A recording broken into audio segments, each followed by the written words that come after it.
je vous l'avais dit, je suis conseiller municipal à Wittenheim et je suis rentré dans ce dossier en étant ni pour ni contre les autoroutes en général. Je suis sur des autoroutes tous les jours. Hein. En fait, j'en suis un utilisateur assidu parce que j'ai un métier commercial.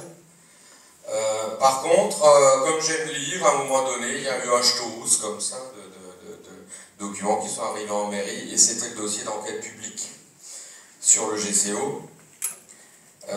Auparavant, j'avais été interpellé par, juste une quinzaine de jours après mon élection au premier mandat, je suis dans mon troisième maintenant, par des bottes de paille qui ont brûlé devant la mairie chez nous. Et je me suis dit, mais qu'est-ce qu'ils ont à brûler des bottes de paille devant la mairie? Et en fait, c'était nos agriculteurs qui protestaient à ce moment-là contre le branchement de l'A35 sur ce qu'on appelait encore la VRPV, voie rapide du Piémont-des-Vosges, pour faire l'installation qu'on connaît aujourd'hui, qui est une grande boucle quand on descend du nord vers le sud, et une espèce de bretelle à une voie quand on monte du sud vers le nord. En fait, c'était les prémices du grand échangeur sud du GCO.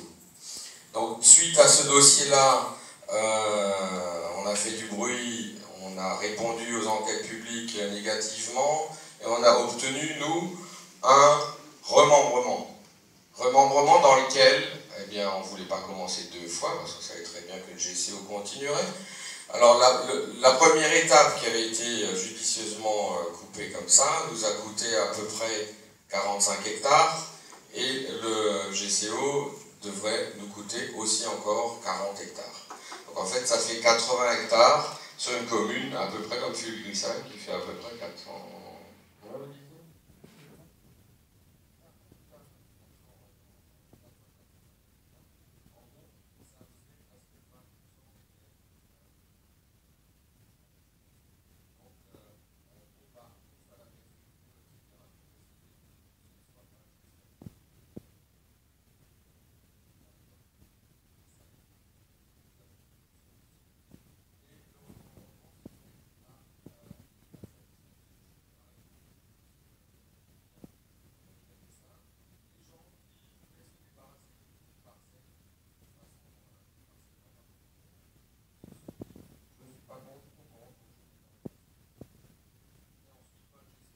abandonné une fois, deux fois, trois fois. Ça gênait personne. Hein. Le remembrement a été fait, le monde agricole était content, ils avaient regroupé correctement les terres et puis ils avaient quelques économies d'échelle. Et puis, bon, le GCO est arrivé.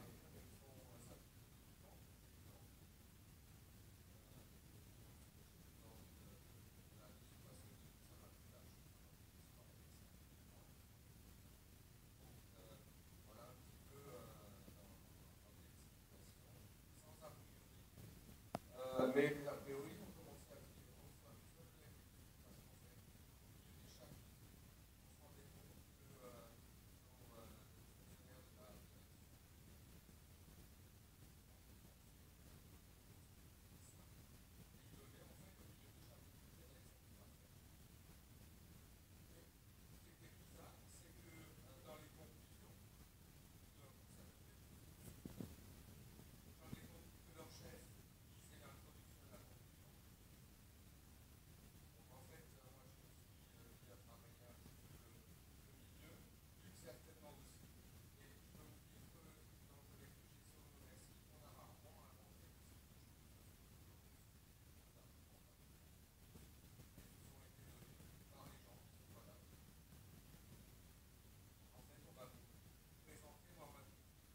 Présenter l'aspect nuisance sonore et donc bah, voilà, on va parler un petit peu de trafic aussi et de nuisance sonore.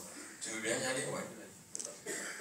Oui, mais il faut aller à la première page, ce serait mieux de commencer au début. Voilà, alors GCO Non Merci, c'est notre collectif hein, donc, qui est en train de prendre un petit peu de muscle hein, puisque depuis jeudi dernier où on avait la réunion à Dupikheim et je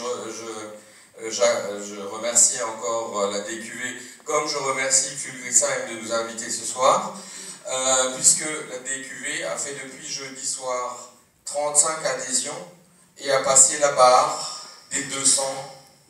J'y se passe tout d'un coup. Ça va mieux. Bon, et a passé la barre des 200 adhérents, alors que c'est une association qui a moins d'1 an d'existence. La présidente est au milieu de vous, là, elle va se lever et vous faire signe.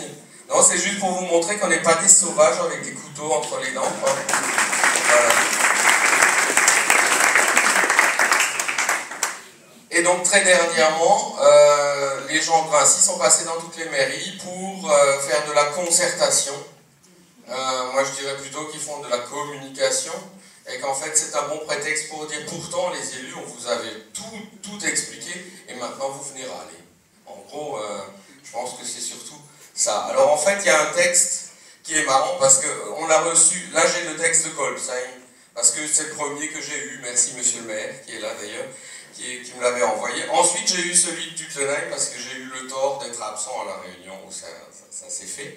Mais j'ai eu celui de Vendenheim aussi. Et en fait, le paragraphe est toujours le même. Alors que c'est un compte-rendu de réunion, et que les réunions, normalement, devraient pouvoir différer un petit peu les unes des autres.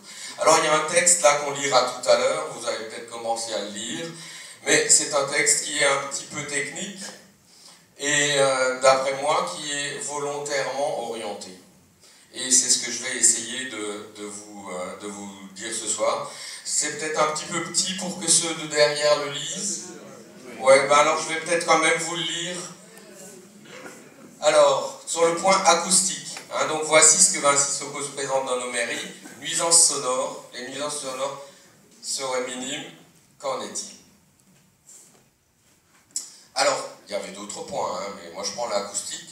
Pourquoi? Parce que c'est une des pollutions qui est prévisible et qui est décrite et sur lesquelles le pollueur nous donne déjà des schémas qu'on verra tout à l'heure et des cartes de ce qu'il pense avoir comme pollution sonore.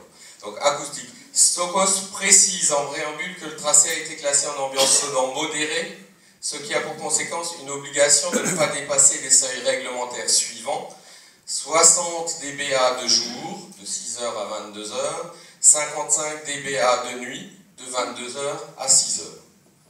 Afin d'avoir une représentation plus concrète sur les valeurs sonores indiquées, Sokos présente un support pédagogique. On le verra à la page suivante. Ainsi, le niveau de 60 dBA correspond à une conversation normale et celui de 55 dBA à un lave-linge en fonctionnement. Les calculs, simulation acoustique, ont été établis en prenant en compte les niveaux de trafic à la mise en service plus 20 ans, soit en 2040. Plus péjorant, donc, ainsi que l'exige la réglementation. Ainsi, les valeurs présentées sont supérieures d'approximativement 3 décibels par rapport à ce qu'il est attendu de mesurer à l'ouverture du COS, ce qui représente un niveau sonore 2 fois supérieur à ce qui serait constaté à la mise en service. Il est présenté et commenté en séance, le résultat de la simulation acoustique, à l'aide d'un document figurant les isophones. Les couleurs délimitent les zones pour lesquelles le nombre de décibels reçus du fait de l'existence de l'infrastructure reste compris entre 2 valeurs. Un changement de couleur correspond à une différence de 5 décibels. Les courbes sont données de jour et de nuit. Voilà, donc en fait, ça a été présenté quasiment par la lecture que je vous ai faite ici. Les phrases sont orientées de manière à ce que vous compreniez que, de toute façon, on prévoit le truc dans 20 ans, il y aura 2 fois plus de circulation dans 20 ans qu'à l'ouverture, et donc, à l'ouverture, ça fera 2 fois moins de bruit. Et donc, en fait, tout ce qu'on va vous présenter là, on a vachement exagéré, parce qu'en fait, c'est déjà le double, on vous présente là le double de ce que ce sera. Et donc, après, le document pédagogique, alors il est très très pédagogique. Première courbe, là où il y a le plus de bruit. 180 décibels, vous êtes exposé à ça, c'est la dernière fois que vous avez entendu quelque chose dans votre vie. Hein. D'accord? C'est la fusée au décollage. À l'autre bout, 30 décibels, on chuchote. Là, aux 2 extrêmes, je suis tout à fait d'accord avec eux. Parce que je suis aussi un peu musicien, un peu sonorisateur, donc les décibels, j'ai appris ça quand j'étais petit. Bon, alors voyons voir, on nous parle de 55 et de 60 décibels. 55 c'est un lave-linge, Dans nos mairies, les gens habitent dans des pavillons et des maisons. Le lave-linge, il est à la cave. Et le plus souvent, quand il fonctionne, on ne l'entend pas. Donc là, déjà, vachement bien. On se rend vraiment très bien compte de ce que ça peut être. 60 décibels, une conversation normale. Là, c'est juste aussi, c'est vrai, quand on parle à voix normale avec quelqu'un qui est à moins d'1 mètre, on peut monter à 60 décibels. Mais ça n'a rien à voir avec un bruit de fond, et vous le verrez tout à l'heure parce qu'on va diffuser une simulation. Ensuite, on monte un petit peu, et le seul endroit où vous voyez la situation que vous vivez, normalement quand vous sortez de chez vous, hein, on voit une personne avec 2 enfants, peut-être qu'ils vont à l'école ou qu'ils en reviennent. On voit un chien, peut-être qu'on est en train de promener son chien. Ils la mettent adroitement sur une ligne qui est à 90 décibels. 90 décibels, je peux vous dire, vous êtes dans un concert de rock. Hein? Donc en fait, mais c'est fait simplement parce que là ils sont en présence d'élus dans une salle qui sont moyennement informés de ce que c'est que le son, la physique du son, l'acoustique, qui sont peut-être moyennement concentrés sur ce qui se dit parce que les spécialistes on n'en voit pas, c'est pas mal. Mais en fait, on a orienté ça pour dire voilà, écoutez, voilà, quand vous êtes dans une rue bruyante, il y a déjà 90 décibels et notre GCO, il sera dans ces eaux-là. Donc vraiment, vous en faites pas, c'est rien du tout. Ok ? Voilà, donc j'ai mis une question à côté, puisqu'en fait on est ici entre 80 et 90 décibels. Est-ce que vous portez des protections auditives quand vous passez dans la rue? Parce qu'à ces niveaux-là, en entreprise, vous êtes obligé de les porter. Hein? Donc voilà, on peut passer à la diapo suivante si vous voulez bien. Voilà, donc je suis allé chercher d'autres références. Et là, attends, est-ce que tu peux zoomer un peu en arrière parce que je pense qu'il manque une question au-dessus du truc là. Ou alors c'est pas le bon fichier, mais c'est pas grave. Donc je suis allé chercher d'autres échelles parce que je me suis dit pourquoi est-ce que Vinci nous affiche une telle échelle qui est tellement peu représentative et tellement peu scientifique, alors qu'il en existe plein qui ont été validés, revalidés par des comités, etc. Donc je suis allé sur le site de l'Institut bruxellois pour la gestion de l'environnement qui fait référence en Europe. Et cela pour les mêmes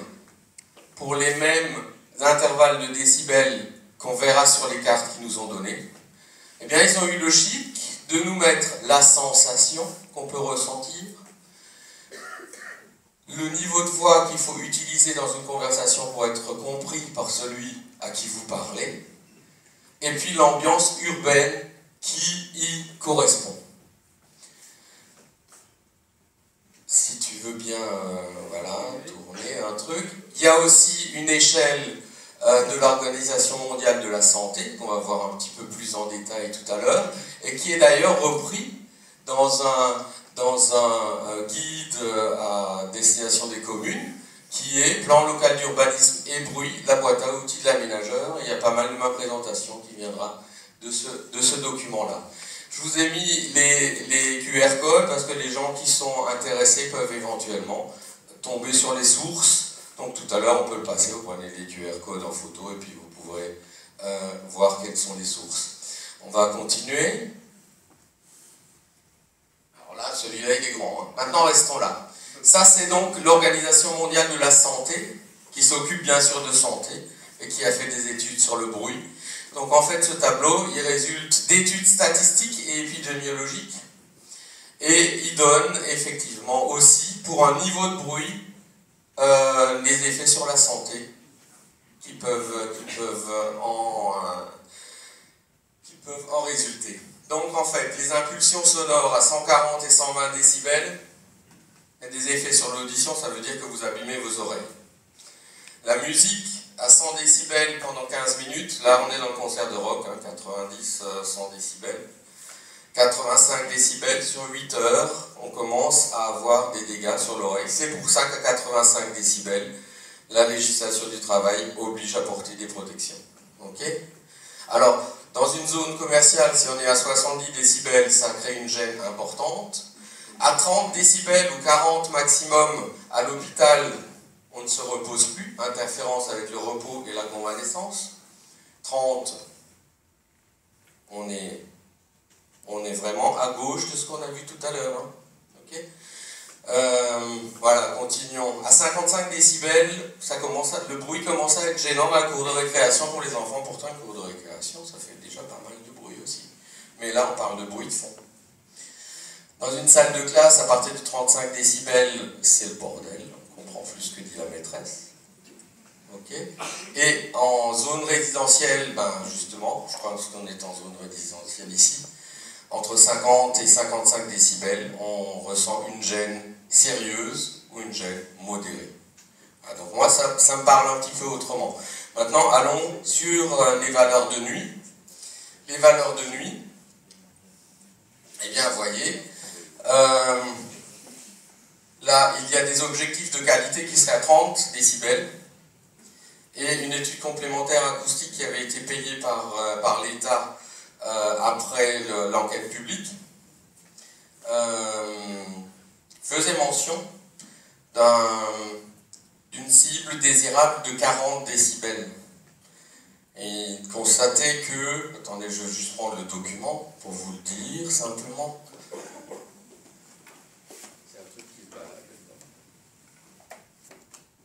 Voilà, parce que je ne savais plus le truc. Alors en fait, l'expert estime que les riverains les plus proches seront particulièrement gênés, même si toutes les dispositions sont mises en œuvre afin de limiter le bruit au droit des façades, à la valeur réglementaire qui s'y rattache. Ça veut dire que ce qu'on nous a dit, 55 et 60 décibels, c'est une gêne importante. Il avait dit, point 17, l'expert estime qu'il conviendrait de mettre en place des dispositions afin que la pression acoustique en provenance du GCO ne soit pas supérieure à 54-55 décibels le jour et 44-45 de nuit au droit des façades les plus défavorisées. Ces dispositions amélioreraient de manière significative la qualité de vie des riverains concernés, mais ne sont pas obligatoires. Est-il utile de préciser que la Commission a considéré cette étude comme non satisfaisante? Distribuer des bouchons. Hein? Parce qu'on ne lui demandait pas son avis à l'expert, on lui demandait juste de valider ce qu'il y avait déjà dans le dossier.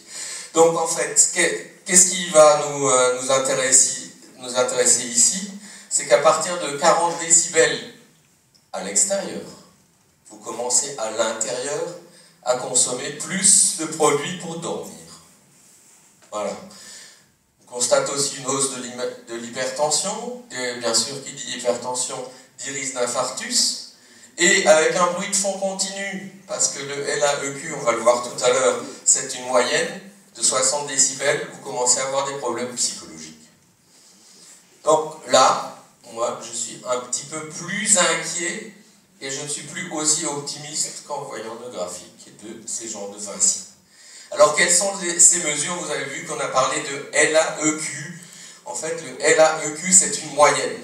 C'est une moyenne de bruit qui peuvent être plus ou moins constants, ou d'une moyenne de bruit qui peuvent être entrecoupées par des pointes et quelque chose d'un peu plus petit. Donc ça, vous le verrez tout à l'heure parce qu'on passera des fichiers avec Benoît et on entendra un petit peu la différence. Donc ça, en fait, c'est un voisinage d'autoroute à 600 mètres. Ça tombe bien, vu le Crisem, parce que vous serez entre 600 et 800 mètres de l'autoroute. Il y avait un like sur 1 heure de 59 décibels. Voilà. C'est nouveau le fantôme qui fait des airs. Ce qu'il fait ça. Voilà. Donc, et là, on a en fait le TGV à 400 mètres de la voie, et vous voyez que de temps en temps, il y a un train qui passe, là il y a beaucoup de bruit, et entre, il n'y en a pas. Mais le résultat, quand même, c'est ici 44-45 décibels, c'est pas grand-chose. Et on verra tout à l'heure que ces émergences-là, c'est ce qui est particulièrement néfaste pour la santé. Voilà, on continue. Voilà. Alors non, tu es allé trop vite. Je préférais que tu bouges une page après l'autre. Voilà. Alors, voilà. Alors, qu'est-ce que c'est que le LAEQ? C'est, vous avez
autant que de 10 décibels.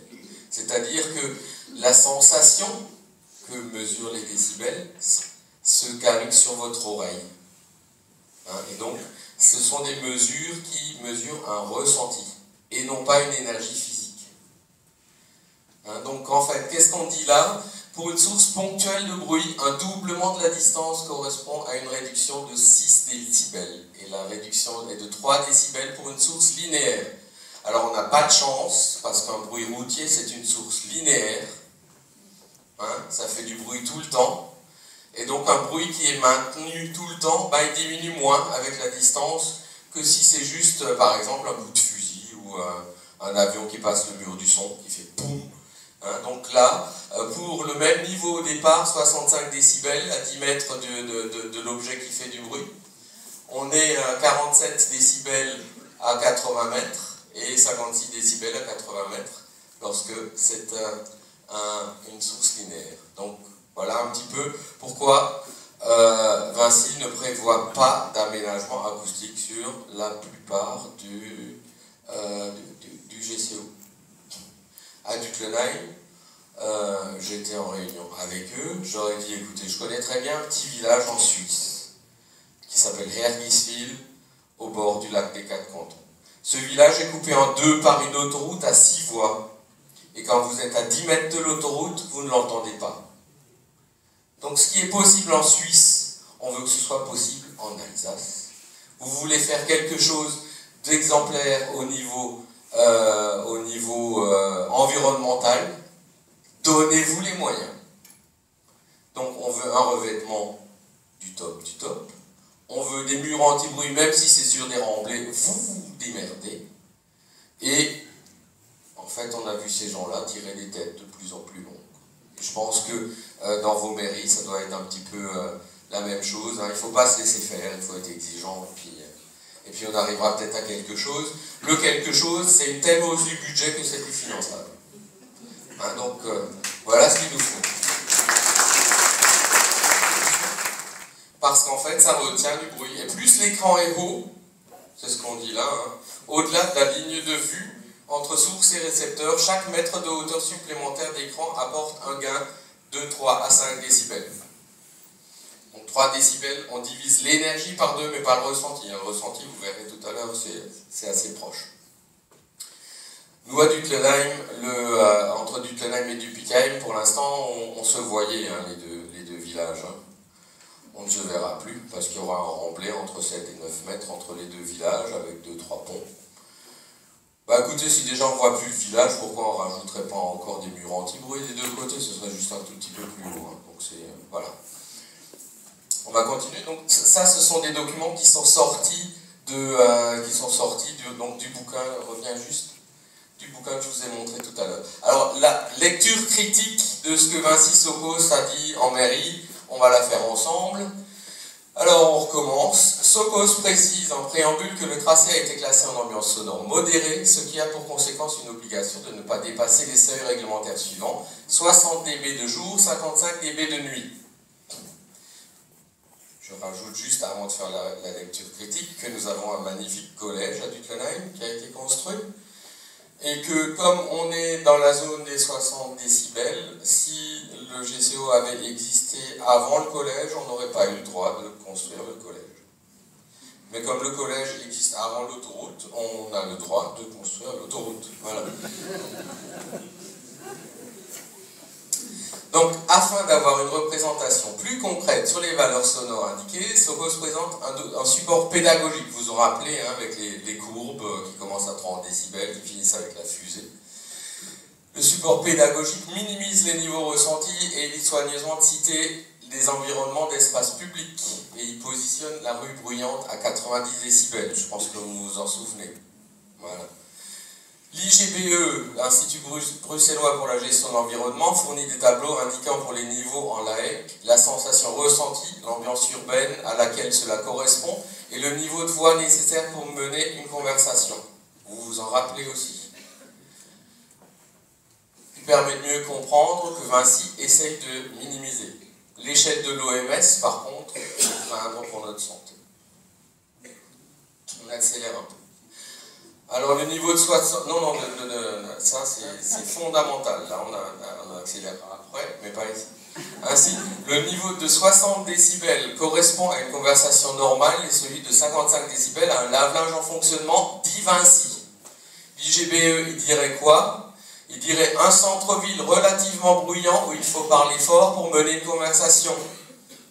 Ceci pour 60 et 55 décibels. À 60 décibels, ils disent un grand boulevard bruyant où il faut parler très fort pour mener une conversation. Ok? Pour l'Organisation mondiale de la santé, à 60 décibels en zone résidentielle à l'extérieur, vous risquez des troubles psychologiques. À 50 décibels, ce sont l'infarctus et l'hypertension qui rejoignent les troubles du sommeil. Bravo Vinci. Que dit encore Vinci? Les calculs, simulations acoustiques ont été établis en prenant en compte les niveaux de trafic à la mise en service, plus 20 ans, soit en 2040, plus péjorant donc, ainsi que l'exige la réglementation. Alors pour moi, personne ne sait ce que sera 2040. Est-ce qu'on existera encore? Est-ce qu'il y aura une guerre mondiale? Quel bruit feront les revêtements? Quel bruit feront les moteurs? Et surtout, quelle est la décomposition en voiture et en poids lourd? Or, on verra tout à l'heure que c'est indispensable de le connaître et il n'y a aucune prévision là-dessus. Un poids lourd, et on verra le document tout à l'heure, produit un bruit équivalent à 4 à 10 voitures. Voilà. Maintenant, on peut tourner.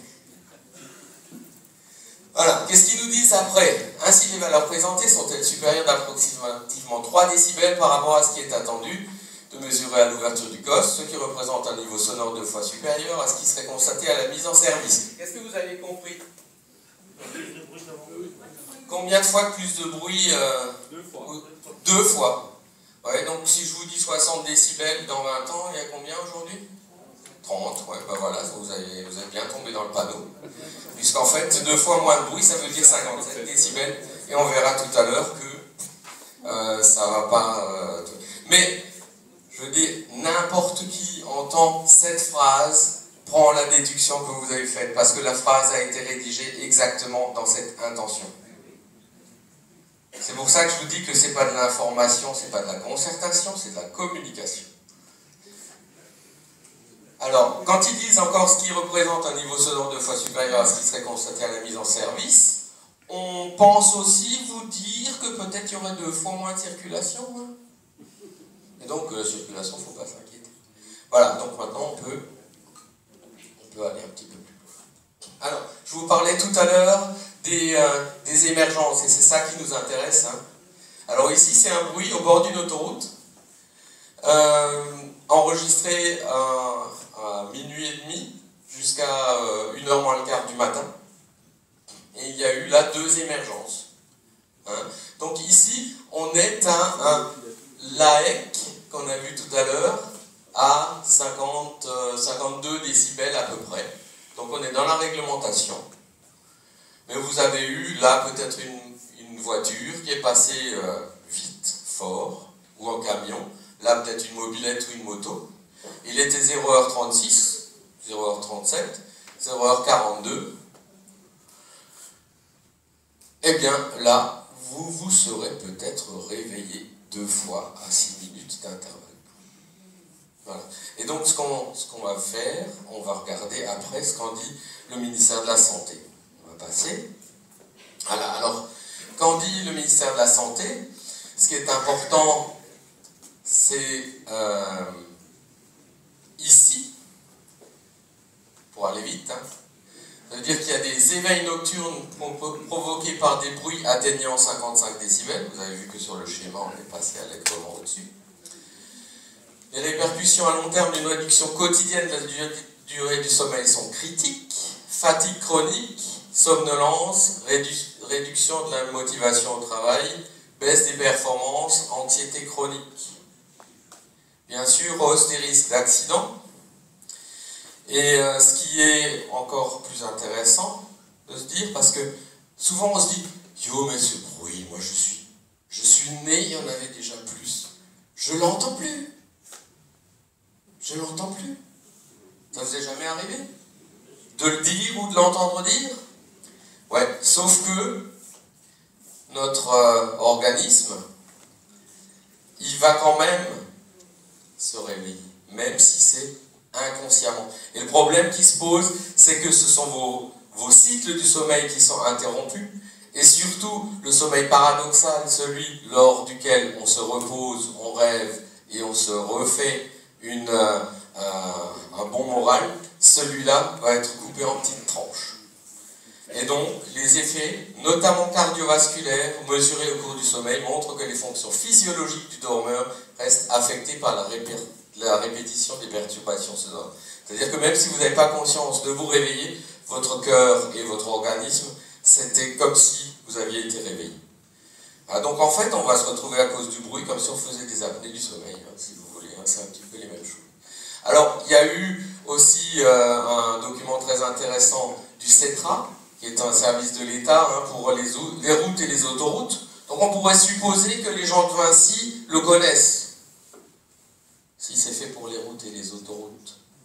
Bon, on va lire juste un petit truc. Un poids lourd émet autant de bruit que 4 véhicules légers. C'est pas moi qui l'invente, c'est l'État qui le marque. Ok? On tourne. Le sondage circulation effectué sur le réseau national en 96-97 a montré qu'en moyenne sur les autoroutes, 9% des voitures et 18% des poids lourds circulent la nuit. La proportion de poids lourds dans le trafic total, égale à 14% entre 6h et 22h, s'élève à 25% la nuit. C'est de nouveau pas moi qui l'invente. La connaissance des seuls trafics routiers VL et PL de la catégorie de route n'est donc pas suffisante pour estimer correctement les niveaux sonores nocturnes. Il apparaît que le trafic nocturne est lié à l'importance du trafic de transit. Nous n'avons aucune donnée venant de Socos Arcos sur ces données-là. Une route remplissant principalement une fonction de transit à longue distance, donc trajets interrégionaux voire internationaux, supporte un trafic de nuit proportionnellement plus important qu'une route utilisée pour des déplacements de courte distance. Ok? Ok. Voilà. Alors allons-y. Justement, le GCO, ça va être du trafic international avec beaucoup plus de camions la nuit que si ça avait été un truc régional. Et c'est ce que je vais essayer de vous prouver maintenant. Donc ici, je vous ai pris une carte européenne des principaux canaux de transport de marchandises. Vous voyez que ce qui va de la mer du Nord et de la Manche vers la Méditerranée, ça passe en gros en Alsace. Ok? La part bleue des camemberts, là, c'est les camions. Le rouge, c'est ce qui passe sur les voies ferrées. Et le jaune, c'est les voies fluviales. Mais tout passe chez nous. Première chose. Deuxième chose. Allons-y. Voilà. Alors les Allemands, qui sont des gens prévoyants, ont sorti un document au nom long comme le bras. Il faut être allemand pour écrire des mots aussi longs. Hein? Un Bundesverkehrswegeplan 2030. Il faut le dire lentement parce que sinon on n'y arrive pas. Bundesverkehrswegeplan 2030. Ça veut dire c'est à peu près ce qu'ils planifient pour 2030. Et ça, c'est le plan des routes telles qu'elles existent aujourd'hui. Routes et autoroutes. Les autoroutes sont un peu plus larges que les routes nationales. Ce qui est en rouge, en orange et en violet sont en fait les routes où il y a des bouchons. De 100 à 300 heures de bouchons par an. Et vous avez ici le chemin naturel de ceux qui viennent d'Anvers, Rotterdam, et qui veulent passer par Karlsruhe, rejoindre la A5, qui longe l'Alsace sur toute la longueur de l'Alsace. Vous avez par ici les gens qui viennent de Hambourg, Pologne et Pays-Baltes. Ok. Et vous avez ici l'Otterbourg, l'A35. L'Otterbourg, l'A35 arrive à 4 fois jusqu'à la frontière. Et après, vous avez une petite route qui chemine par une forêt qui s'appelle le Binwald. Vous voyez qu'au-dessus, il y a une autoroute, en dessous, il y a une autoroute. Bien sûr, on avait déjà pensé à mettre de l'autoroute entre les deux. Seulement, nos collègues du Bund, qui viennent souvent à nos manifestations, inaugurer nos cabanes, faire un petit discours, ont gagné en 2000 ici. Parce que le Bienenwald, qui veut dire en fait la forêt de la forêt, parce que Bien c'est un mot celtique qui veut dire forêt, donc ça ne veut pas dire qu'il y a des abeilles, mais il y a des chats sauvages. Et c'est un des derniers sanctuaires de chats sauvages en Allemagne. Donc en 2000, ils ont gagné. Et le Herr Roland Nagel, qui était ministre-président à l'époque, et qui est aujourd'hui encore le président de la conférence du Rhin supérieur, avait dit que c'est moins le chat sauvage et les écologistes qui ont contribué à l'abandon de ce projet d'autoroute dans le Bienenwald que le fait que le réseau routier strasbourgeois, tant que le GCO n'est pas construit, ne pouvait aucunement accueillir, et je prends son mot, de la Verkehrslawine qui se préparerait lorsque le Bienenwald serait ouvert. Alors j'ai demandé à mes collègues du Bund, à mes amis du Bund, à combien ils estiment la Verkehrslawine. On m'a répondu que, ici déjà, il y a 9000 camions par jour qui passent. Et en juillet, il m'a envoyé un article de la presse locale qui disait que ici, il y a des très gros problèmes de circulation pour les gens qui viennent du sud et qui veulent passer, etc. Parce que les camions, ils sortent de là, ils passent là, et ils viennent ici. Et ici, il y a un très gros problème. Parce que les gens qui veulent passer, ici, n'arrivent pas. Il y a trop de camions. Et il était prévu de faire un rond-point. Sauf qu'en juillet, on a appris qu'ils ne feront pas de rond-point. Ils vont construire un pont avec un petit rond-point de chaque côté du pont. Et entre le pont, un grand vide qui a juste la largeur pour accueillir 6 voies d'autoroute. Alors ce qu'on nous prépare, c'est de l'autoroute de là jusque là. Et tous ces camions-là s'écouleront de Lauterbourg à Mulhouse, en passant par Pulvesen. Voilà. Alors on va encore continuer d'un truc, et puis je vais finir de vous dégoûter un petit peu. En 2003, le cabinet Kessel et Partner a fait pour la DRE une prévision en disant voilà, si les Allemands font la LKW-Maut et nous on ne fait pas l'écotaxe, ça va donner quoi? Il avait mis en rouge tout ce qui paye la LKW-Maut, donc tout le long de l'Alsace, et en violet tout ce qui ne la paye pas. Donc ça, c'est les grands axes alsaciens. Et le GCO, il est juste là, en orange. Ok? Ça veut dire que contre tout ça qui paye, il n'y aurait que 24 malheureux kilomètres qui sont à payer en Alsace.